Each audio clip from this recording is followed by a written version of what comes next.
Today, I want to talk about how to deal with overwhelm. Let's silence the noise so that you can get faster, better results. Why is this important? Well, if we can't deal with overwhelm, it's always going to be harder to get the results that we want. And secondarily, if we're going to be the leader who we want to be, which is most of us going to business school, then filtering data in general is going to be super important. And dealing with overwhelm, a lot of that is just filtering data. So let's jump right into where overwhelm comes from and how you can deal with it so that you can get where you want to be as efficiently as possible and feeling the way that you want to feel. Number one, where does overwhelm come from? Well, specifically with the GMAT, you're dealing with an industry where I think for most students, they feel like everyone has a different approach. And I think the sense a lot of you get when you enter the market or when you're exploring different options for GMAT preparation, whether that be free or paid, is that there's a bunch of people trying to talk louder than everybody else. And I suppose a lot of industries are like this. And I'm not judging that. I'm not saying that's good or bad. I just want to acknowledge that a lot of people do feel overwhelmed by that. Even just a simple web search can be confusing and overwhelming. I often try to put myself in your shoes and imagine I'm entering the market and feeling what that feels like as a student. And it's not always the best experience. So that's one place where overwhelm can come from. And that's even true, I think, if you've been in this game for a while and you're trying to get to that next level or get the help that you're looking for. The second thing that can sometimes cause folks overwhelm is related to the first thing, which is that I've personally noticed there are a lot of providers out there who are either directly copying what other people are doing in the market for whatever reason, or it appears that they're copying them to the extent that as a student or as a client, it almost seems like everybody looks the same. It just turns into this sort of overwhelming sameness where nothing really stands out and it's just like a bunch of white noise being turned up really, really loud. And the feeling I always get when I look around is a feeling of overwhelm. Like I want to just walk over to the receiver where there's a bunch of noise coming out and just turn the volume off. So obviously that's probably not going to help me when it comes to getting the help that I want to get from GMAT. Kind of the feeling is like I want to retreat. And again, I'm not necessarily saying that's good or bad. I'm not commenting on business strategy or what is the right or wrong way to run a company. I'm talking purely from the perspective of a student. The third thing that I think causes a lot of folks a lot of overwhelm is what's popularly called analysis paralysis, where you're trying to make the perfect decision rather than just making the best reasonable decision that you can and then expecting to maybe have to iterate as you move forward. There's nothing wrong with wanting to make the perfect decision. I just think when you are getting into a negative spiral or it's holding you back, then that's kind of like the negative potential impact of that desire. Like the desire itself is fine. Like I want to make perfect decisions. That sounds great. But like the fallout from that desire, if we let that desire get out of control, can be negative. So that's another thing that causes some people to get overwhelmed. A fourth thing is potentially for many of you, the opinions of other people around you about whether you should get an MBA at all. I think a lot of people find that overwhelming. Also, I've come to realize there's a lot of just general internet culture noise, just general internet culture of like whatever's hot in terms of the sort of mindset du jour, I guess. And there's a lot of examples of that. I don't want to throw any mindsets or any perspectives under the bus, but it can just create this sense of overwhelm, like similar to what I was talking about before within the market. If we go outside the GMAT market, there's a lot of talking heads, a lot of opinions that seem authoritative, that seem informed, going on down the list. Like if you've been on the internet in the last 10 years, you probably already know what I'm talking about. I don't need to expand on that. And then the last thing that can sometimes cause overwhelm is we're just not controlling our environment, or we're not controlling our actions, like the way we manage our time and energy. And that just means we're less capable. We have less time, we have less energy, we have fewer resources that we can use to attack the issue. And that makes everything that I talked about before, I think, even more difficult to deal with. So I want to just systematically address all of those things that I just went through, give you some simple tools and approaches that you can use to overcome this, delete the overwhelm sensation, or at least minimize it, and take that attention and be able to focus that on what you need to do next in your process, which is generally going to be the thing that gets you the best results. If you've been following me for a while, then you know I'm a big fan of systems. And there's a lot to like, in my personal opinion, about having a great system. What I'm going to do is I'm just going to give you some ideas. I'm going to talk to you about how I would package those ideas into a system if I were in your shoes. And then you can take what works for you. You can discard the stuff that doesn't resonate with you, and you can build your own process for handling everything I just talked about. First things first, let's talk about everyone having a different approach and the seeming feeling. I don't know if this is actually what's happening behind the scenes, but the seeming feeling as a student of everybody trying to like get their little point in, or talk louder, or be the slickest ad in my feed, or whatever that is. Okay. So the number one piece of advice I can give there is actually to go back to an episode I did a couple months ago called How to Start Your GMAT Studies in 2024.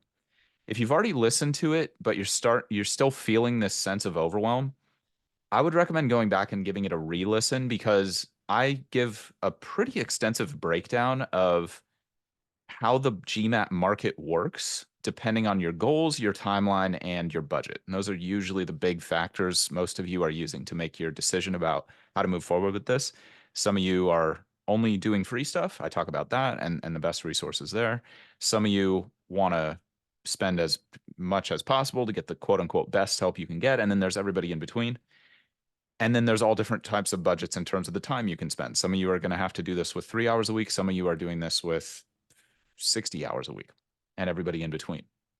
So going through that breakdown again, I fear is going to be a little bit redundant if you've already listened to that. So I'm not going to repackage or rehash that here. But if you're new to this and you're just jumping into the market and this is your first touch point, first of all, welcome. I'm going to do my absolute best to serve as much as possible here. And I would strongly recommend going to that episode, because even if that isn't the only thing you need to make a good decision about who to listen to and how to move forward, then it'll at least help give you the big picture of the landscape and give you some options that you can start to think about as you make decisions and move forward with your process. Once you have that big picture understanding in place of how the market typically works, and if you want what I recommend for different situations, then you want to take your time and make your analysis, and then you just want to make a decision. We'll talk more about this when we get to the analysis paralysis thing. But the main thing I want to emphasize here is all of you are probably quite analytical people. So actually, I take that back. Not all of you are very analytical. Some of you are more like go with the gut and just make your call. That's great. You might not be the people who are suffering from overwhelm because you're used to just making fast decisions and just like, cool, this is what I like, this is what I'm doing, bam.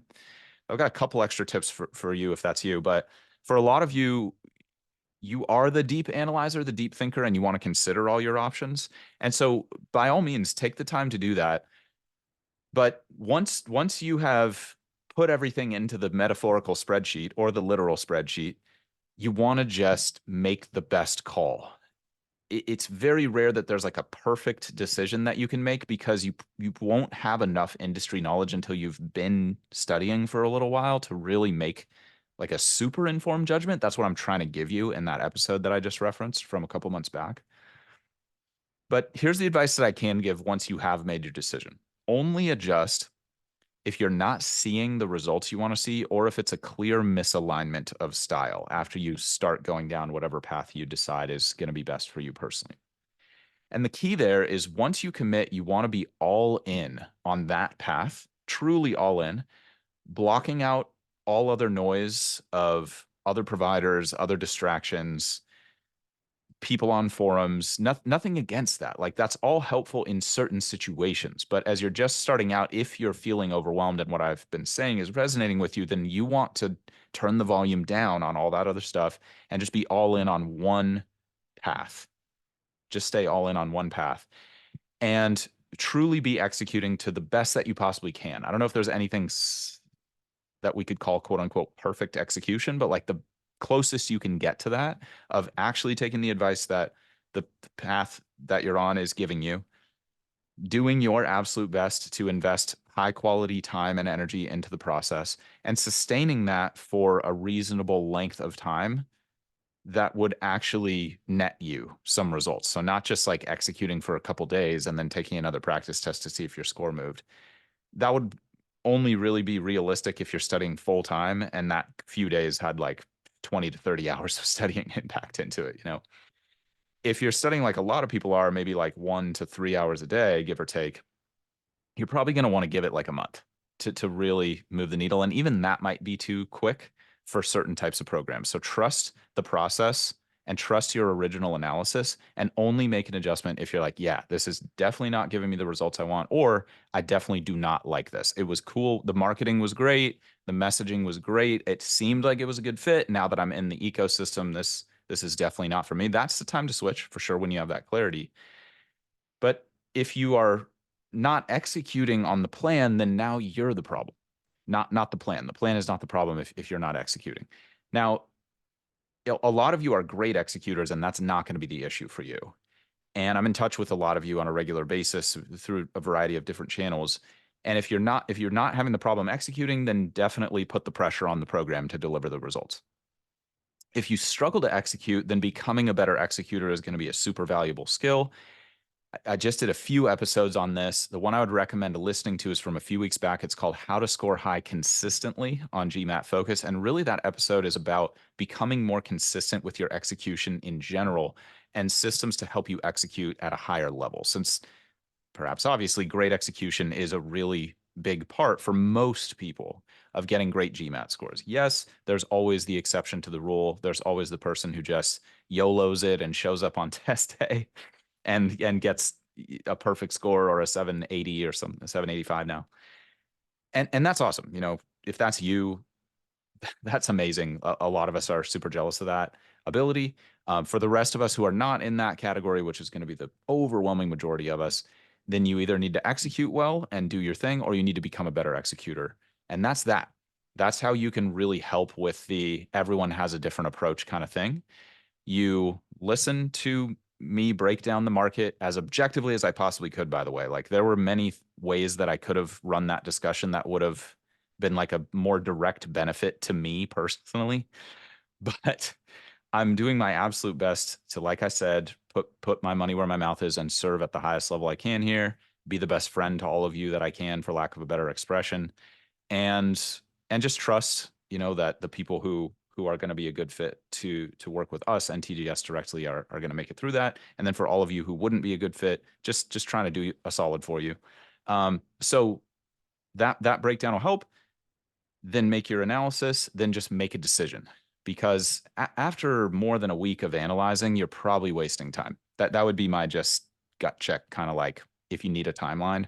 If you've been analyzing your different options for more than a week, let's call it up to 4 weeks on the high side, because you might have to do some trials of some things to get a clear picture.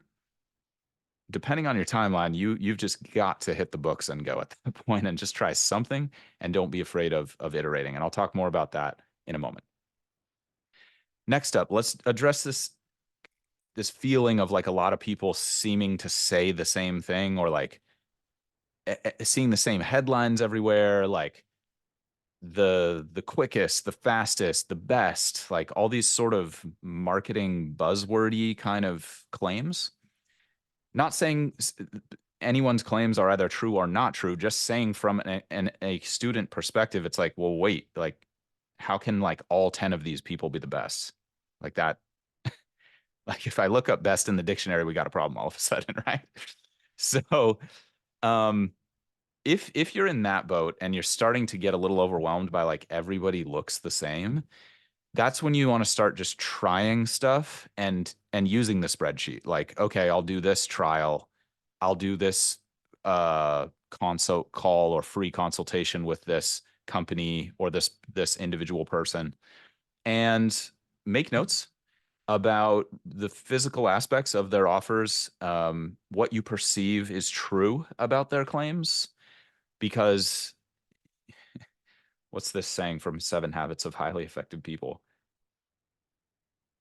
Great book, by the way. If you haven't read it, highly recommend. The saying is, I can't hear what you're saying because who you're being is screaming so loudly. I might be butchering that, but it's kind of like you don't want to pay attention to what people are telling you. You want to pay attention to what they do. What are their actions? What are their results? Does their marketing actually stand up? Is there a through line that's objectively verifiable? Like when you engage with them, if you're going, well, even the free route, honestly, no matter what materials you're engaging with, does that line up with what they're saying? Do their words match their actions? And in general, I've found that the people I know who are operating at like the highest levels of business that I'm aware of, not saying I have contacts that are like crazy high up in the business world or something like that, but like the people I am aware of who operate at the highest level are always watching people's actions. I was listening to one of my coaches talk recently. He's like, when I'm doing deals these days, like it's almost like a silent movie. Like I don't listen to anything the person says. I watch only what they do. I thought that was so funny. Obviously, this is an extreme mindset. We don't necessarily need to go to those lengths, but try their stuff out, test it out. Like, is it really the best? Like, verify it. Maybe it's the best for you. Maybe it's not the best for somebody else. Maybe somebody trashing it online, maybe it was terrible for them, but it's going to be great for you. Like, just collect some data, is what I'm saying. If you're starting to feel like everybody sounds the same, um, there's plenty of free trials, free calls that you can do with a lot of different providers. And again, fill out the spreadsheet with some stats about like what are their claims, what seems to be verifiable, what are some objective criteria you can use to make your decision. And then also pay attention to your gut. I definitely think that that is a valuable metric. You can even quantify it if you want to. Like, I feel just intuitively like this provider is an 8 out of 10 for me. And you can just put a number to that stuff. I think that's really valuable when making comparisons. And that would be the way to deal with that, honestly, is just collect some data. Does it, like at the end of the day, what you care about in this process is results. Like obviously a great customer experience is a huge bonus. And some of you really prize customer experience over anything else. Like you're willing to pay a premium. You're that type of consumer. I personally definitely relate to that. Some of you aren't though. You don't even really care about customer experience or software or any of that stuff. You just want something that's going to work for you. So pay attention mostly to that. And if you prize experience, you're going to pretty much get the feel for what different kinds of companies' customer service practices are from the beginning of engaging with them. It's too hard to hide it. Again, going back to that Seven Habits quote, like who they're being is going to be screaming so loudly in your face, you won't even be able to hear what they're saying anymore. So that's that. And I think I've probably said enough about that, but if you have questions on any of this, just shoot us a DM anytime. We're at the GMAT strategy on current social channels if you need advice that's specific to your situation. Next up, and sorry to hold out on this, but I wanted to introduce the first two topics because they're such important lead-ins to this next thing, which is the analysis paralysis thing I was talking about. So let's talk about how to overcome this. Again, this usually comes from a either conscious or subconscious belief that you want to make the perfect call. And you might even be telling yourself that you want to make the best call. And what I would invite you to do is just examine, are you trying to make the best call within reasonable constraints? Or are you saying you're trying to make the best call, but really deep down, you're trying to make the quote unquote perfect call? And that's leading you into like a doom spiral. So just do a quick gut check conversation in the mirror kind of thing, level with yourself. And here's my take on it. I'm not saying I'm the most successful person ever by any stretch. You're never going to hear me say that I'm perfect because I am not. Spoiler alert, everybody. I'm human. Having said that, I will share with you the best advice that I've got about this from someone who has started multiple 9-figure and 10-figure companies, who has a more than 9-figure net worth, multiple 9-figure net worth. And it's hard to find people who are more successful than that. If you're in touch with people who are more successful, and I'm talking about purely in the business sense of success, not talking about in terms of like having great work-life balance or like an amazing family or anything like that, just talking purely in the business, scoreboard. Money is just one scoreboard that I think pretty much everybody understands, so I use it. But I'm not trying to say money's everything, but just this is a high level operator. And he said something to me that I thought was really interesting. He said, "There's no perfect decision in business. If you took long enough to make the perfect move, somebody beat you to that move." And it's a little bit of a paradox. Um, but I found it to be a helpful intellectual frame to make good decisions through. It may or may not resonate with you, but let me just go a little bit longer on that in case it's helpful. So the key here is making decisions in an intelligent way. I don't think any of us would debate that making intelligent decisions is a good idea. Like we probably already all agree. We just might disagree on what exactly we mean by an intelligent decision. Like how do we define that? So the way I define that is the highest likelihood of the most desirable result within my current constraints. The highest probability of the most desirable result within my current constraints. If we go for perfect, now we're like, okay, you're going to drop $1 million on the greatest GMAT instruction program that's ever been devised. That's 10 times better than anything else anybody else has access to at all. You have so much capital you can throw at it. You can just lock up that person. They can't work with anybody else except you for the rest of their life, right? Like that would be the major competitive advantage. That's probably not going to be you. Maybe some of you are in that situation. If that's you, awesome. Like that sounds like a really good position to be in. But just looking at the raw numbers, like most of us aren't going to be that. So you're going to have constraints. That's the point I'm making. And I'm using that extreme example to just talk about like almost an absurd level of constraint. But you're going to have time constraints, like when you want to go to B school. You might have personal life constraints, like how much time you can invest. You might have financial constraints, the amount of free cash flow you have to invest. All of those things you want to factor into your analysis. And then you want to realize that once you have conducted the proper analysis, chances are the market and the competitive landscape has already shifted. So it's not an excuse to not do an analysis. Many of you your job is to do the best analysis within the constraints. Like that is your whole job. And you're already quite skilled at that, which is awesome.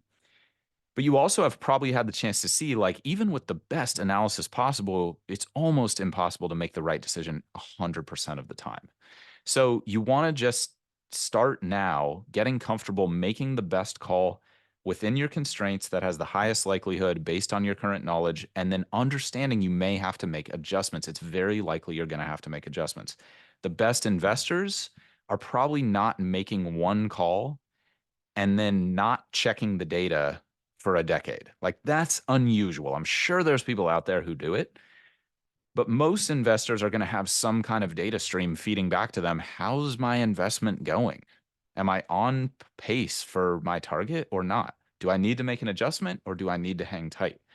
So that mindset's really important if you're like a quote unquote professional investor, obviously, but it's just as important, if not more important, if you're going to be a CMO or a CEO or just own a P&L within a company, or you want to be an entrepreneur. Like you're making bets with your time and energy and your human resources all the time. And your job, even if it's not your job already, post MBA is going to be to be that decision maker. Like your job is going to be to make the analysis, make the call, or at least make the recommendation. And then eventually most of you aspire, excuse me, to be the shot caller, or at least in the room of shots being called. And that's a beautiful thing. So now's an opportunity for you to refine that decision-making process for yourself. And this is just another step along that way of you developing as becoming the person you want to be and expanding and achieving your full potential. So I think when you look at it through that frame, it hopefully makes it a little less pressurized. Like, okay, I'm going to make the best decision I can. This is not life or death. I can always switch providers if I need to. I can always collect data and readjust.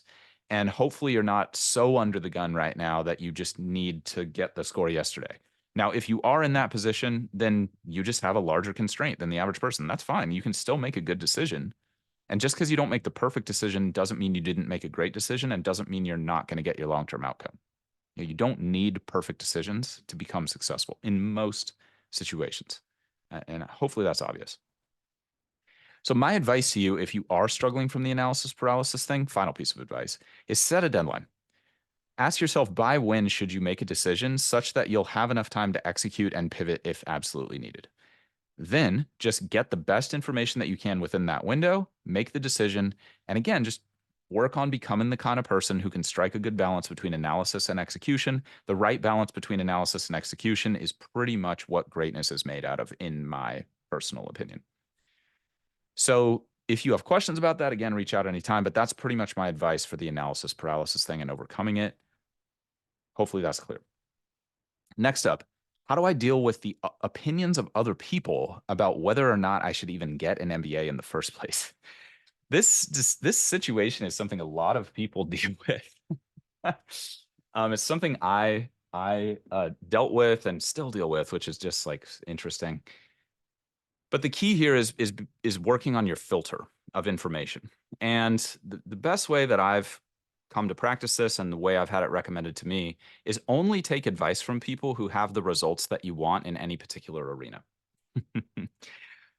So just maybe in case this isn't already obvious, like you don't want to be a jerk if someone gives you advice that was unsolicited or they have no credibility in that particular area. Now you can always check on someone's credentials. Like definitely, I think you can't judge a book by its cover 100% of the time, but there are some things that you can use to help. And if if you are looking for advice about whether or not you should get an MBA, then you want to go to the person, ideally, who has the role that you want ultimately. Now, you might not have perfect clarity on that. It's pretty tough to make a 5, 10 year estimate and have that be like totally accurate, but you want to do your best to project out, okay, what would be the ideal situation post degree or just 5, 10 years out? And then you do your own analysis, hopefully, of whether the MBA helps you with that or not. And I would imagine you've either already done that to some extent or quite extensively if you're here right now. But if you haven't, I would recommend doing that. Even just mentally right now, you can pause the app and just do that in your head. Does the MBA make sense for you internally? And then see if you can connect with people either through networking or people you already know who are close or living on the level that you want to live on, whether that's in terms of work-life balance or being a super elite operator, like a just the best in the world at what you personally do, or someone who has the same income or title that you want, whatever you're motivated by, and whatever the ideal scene looks like for you post MBA, see if you can find at least one person who's close to that or already living with that and get their advice. And just say, like, hey, this is the situation I'm in. I'm thinking about getting an MBA. I want to be where you are in X number of years or close.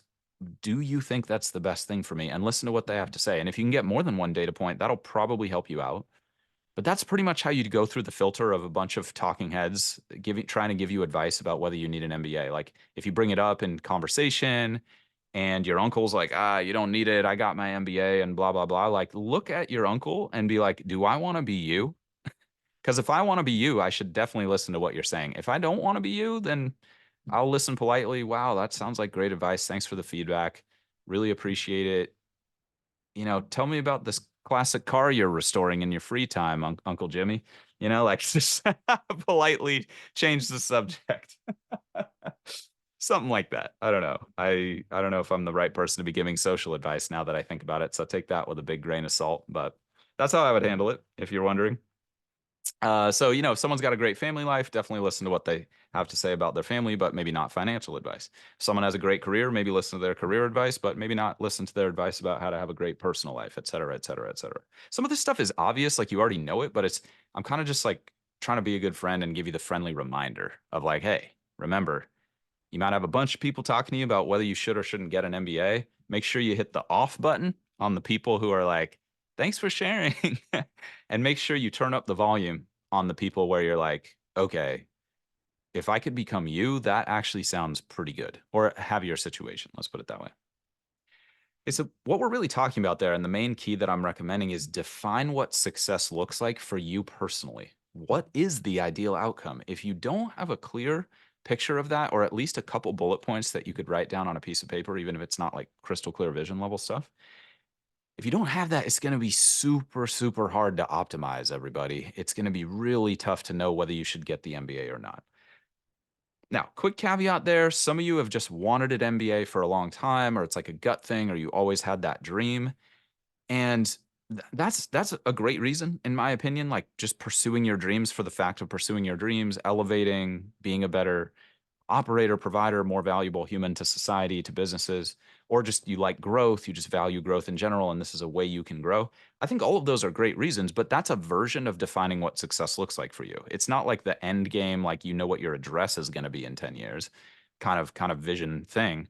But it's still a vision, which is like you know how you want to feel. You know what I'm saying? So that's what I'm talking about with like making clear bullet points for yourself of just like, well, maybe I don't know what I like the city I want to live in, but maybe I know how I want to feel. Or maybe I don't know how I want to feel, but I know the city I want to live in and everything in between. So if you want help with that, a good system that was recommended to me a long time ago that served me well is just take out a piece of paper, split it into 4 quadrants, and write down what you want for your home, for your body, for your career, and for your personal life. Okay, so physically, what kind of body do you want to be living in? House or home, let's use that broadly. Maybe it's 30 different houses in 30 different countries for some of you. Just home life, what do you want that to look like? Write it out to the extent that you're clear on it. Career or contribution, if you want to retire tomorrow and just become a giver, a full-time giver. And then personal life, I don't know. It's kind of hard to distinguish these things because to some degree they're all interrelated. But to the extent that you can separate them, I've found that helpful. If you're feeling stuck with coming up with like, what do I want for myself? And if you want to, you can even find a mentor in each area. I've actually experimented with that over the years. I'm still running an experiment on that, so I'm not going to give you any like advice that I feel is like super vetted. But right now, I'm experimenting with having a career mentor, a personal life mentor, a home mentor, and I'm running with that. And like so far, I really like it. But if you could find all of that bundled into 1 to 3 people, like that probably is more efficient. But I just have struggled to find someone who's actually doing life the way I want to be doing it like 10 years out. So I'm sort of collecting bits and pieces. And some of you might like that slightly different approach. So just in case that's helpful. And then again, if they say get an MBA, then go for it and forget what everybody else thinks. Just delete it. And if not, just forget about the MBA, put that energy where it's going to help you most and lean as hard as you can on the lever that's going to give you the most progress possible toward your dream outcome. The people who move the fastest in life generally are the people who employ the most leverage, and clarity of what you want is a form of leverage. And then the path to getting there and the information about the most efficient path to getting there is also a form of leverage. In fact, when I sit down to do these episodes, 100% of the time, that's what I'm trying to give you is I'm trying to give you leverage because that creates value. Okie dokie. So that covers us for opinions of people who either think you should or shouldn't get an MBA. Next up is just general internet cultural noise. There's a lot of stuff I could say about this, but I'm going to try to keep it tight. It's almost impossible to avoid this noise in my experience because most of us have to use technology to do our jobs and to do business. It's kind of just like part of business these days. It's part of value creation, moving value around. Yeah, so we're probably going to interact with it. Having said that, there's definitely ways to use that noise to your advantage rather than being used by it. And here are a couple just small tips that I've found helpful. I've actually gone super deep on this in the past couple weeks episodes. If you want a full breakdown of like how to stay more focused or how to stay more disciplined or how to avoid distractions, I have episodes that I think are literally titled those several things I just rattled off. So definitely check those out if you want a deeper analysis of this. But here's just a couple quick hitter tips. First is just do an audit of the accounts you follow on social media. Sometimes social media just kind of like pops up in weird ways, either through an advertisement of somebody who reaches you on a Google search that seems totally unrelated to fitness, but you followed them on Facebook and now they're sharing data with that Google search or whatever, right? This kind of stuff can happen on the internet. So that's why I was saying it's pretty tough to completely block it out. But what I would do is do an audit of the people you're following on social and then again ask yourself like do they have the results I want? Am I inspired by this person? And this mostly goes for influencers. Obviously friends and family, you can define those categories differently. It's not like everybody needs to be rocking the house and be a total inspirational rock star 100% of the time to have a place in our lives. I'm not trying to suggest that at all. But in terms of like the influencer people who a lot of us tend to follow or just be attracted to because they're just attractive for whatever reason, do they have the results you want? Like, are they giving you good advice that's actually moving you forward? And again, this could go back to what I was saying before of like having some guidance within certain areas. So maybe you follow certain fitness people who have your fitness goals. Maybe you follow certain financial people who have your financial goals.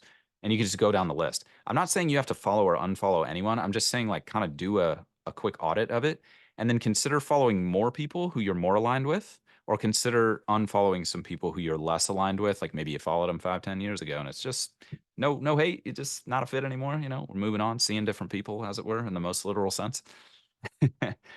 And I've found a lot of value in that because it kind of just creeps up subconsciously sometimes, just abroad on the internet, just like email services you might have subscribed to 5 years ago. It subconsciously gets triggered in there. And that can definitely influence us. It's kind of an interesting thing about being human. We tend to be very influenced by our environment, whether that be the digital environment or the physical environment that we're in. So again, you can use that to your advantage by adding accounts that do give you the experience, advice, inspiration you want, and unfollowing accounts that kind of are taking you in the wrong direction, if that makes sense. And obviously you can do something similar in real life, but I'm not the delete and unfriend everybody in real life type of person. Or like I know a lot of people give that advice, but I'm not trying to give you any specific advice about that. I'm just trying to give you a system so that you can create the optimal situation for you, if that makes sense. But that's obvious there are parallels in real life as well to kind of spending more time around people who bring you up and spending less time around people who might bring you down. Next thing is definitely audit if you are on the internet interacting with people who evangelize what I call the victim mentality. Is victimhood a real thing? Well, if we broke it down to the dictionary definition, like it's pretty tough to argue. Like there are situations where all of us are like victims of certain things. And maybe that's honestly unavoidable if we just think about the nature of the mind, but I don't want this to become like a philosophical conversation. I'm just trying to say, like, wherever you are on believing whether victimhood exists or doesn't exist, like, I'm not trying to judge that. I'm just saying, like, move away from people who are evangelizing or elevating the message that you are not in control of your results or your circumstances in your life. I'm not trying to philosophically declare one way or the other. I'm just trying to say like on this particular journey of elevating your GMAT score, it will probably work against you to be thinking, "Oh man, this whole MBA thing is just out of my control." Are there aspects of it that you're probably not going to control? Yes. Yes, almost certainly. Like the admissions process is generally a black box. Like you don't really know how the decision was made behind closed doors 99.9999% of the time or more.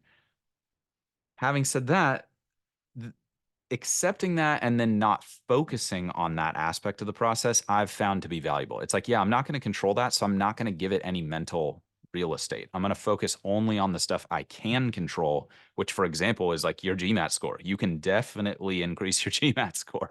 No matter where you are, you can improve. You can improve your process, you can improve your knowledge, you can improve your timing, you can improve your stamina, you can improve the other aspects of your life that give you energy or take energy away. Like there are controllable things you can do. And so I would recommend just either pausing if you have a lot of people around you typically who kind of like buy into the like, oh, you can't control anything, like that life's just success is just based on luck, like maybe it is, I don't know. I haven't like gone to understand all the secrets of the cosmos. Definitely spent a lot of time on it in undergrad, I'll tell you that. But not going to get on here and say like, here's my crystal ball and here's what it's all about. Uh, Having said that, I'm just telling you what I have observed with literally thousands of data points of people I've worked with. I've been doing this for a long time, over 2 decades now, everybody. It's kind of crazy to think about that. In the test prep space, not GMAT specifically. GMAT specifically, I think, went past the decade mark within the last 2 years, but who's counting, everybody? So a lot of experience, a lot of data points, and I'm telling you that what I have observed is people who buy into the I have agency and control over these specific things mindset tend to outperform the people who are more focused on the aspects they can't control. Are there aspects you can and can't control? Almost certainly. Should you focus on the ones you can control? That's what I'm recommending. If you are feeling a little overwhelmed by just the general messaging and massive amounts of data that all of us are forced to interact with as part of being alive in the digital business age. Okay, that's that. Last is not taking good enough care of yourself. This is something I went long on last week, actually, when I talked about balance and how to find your personal balance point. I led off the episode by talking about how balance is a loaded term. A lot of you super achievers, you hate the whole balance conversation. It's like, oh my gosh, can we just delete this? I actually talked to you specifically in that episode about redefining the term balance in a way that's more useful for folks like yourself. So that could be a good fit for you if you want me to go deep on that with you. Right now, I'm just going to stay on the surface level and I'm just going to say surface level what I said in that episode. The kind of quick start guide is just make sure you're tracking your sleep, your diet, your exercise, your productive time, your rest time, and your social time. Just make sure you have some way to track your sleep, your diet, your exercise, your productive time, your rest time, and your social time. If you want some good systems and advice for that, go to last week's episode. If you're already tracking all those things, just on a high level, like minutes slept, qualitative sub score of how you felt when you got up. I was a 5, I was a 7, I was a 8 this morning.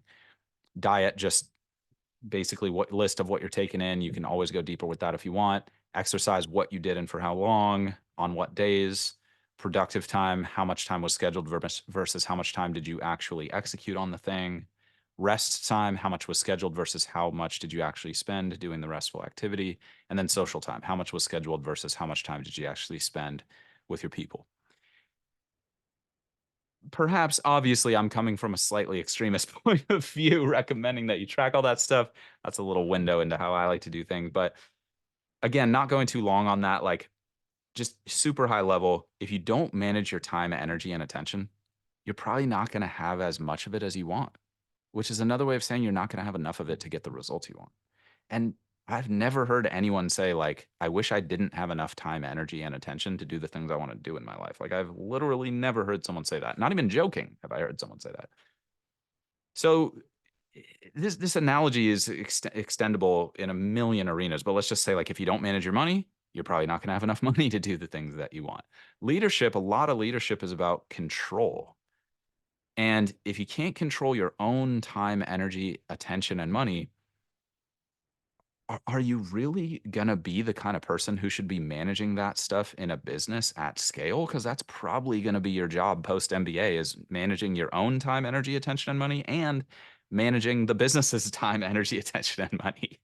So if you're already on a high level with that, awesome. Awesome. That's great. Keep doing it, what you're doing. You don't necessarily need to change or optimize something. Like, if it's not broken, don't fix it.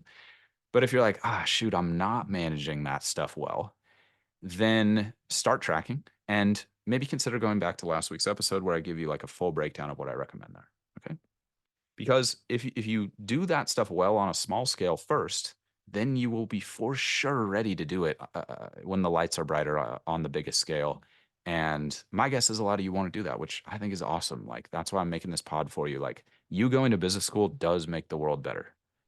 I know it's like the whole Silicon Valley make the world a better place, like, kind of trope is uh is comically overused.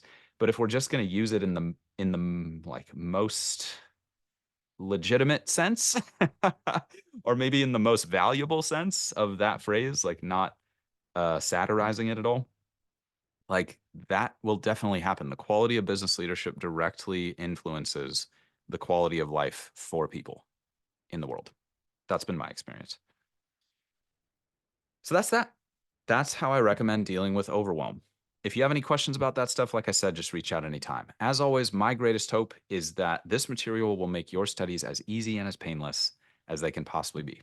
If you want more tips and strategies for optimizing your performance on the exam, please head to our website, thegmatstrategy.com. It's linked in the description of this podcast, should be clickable.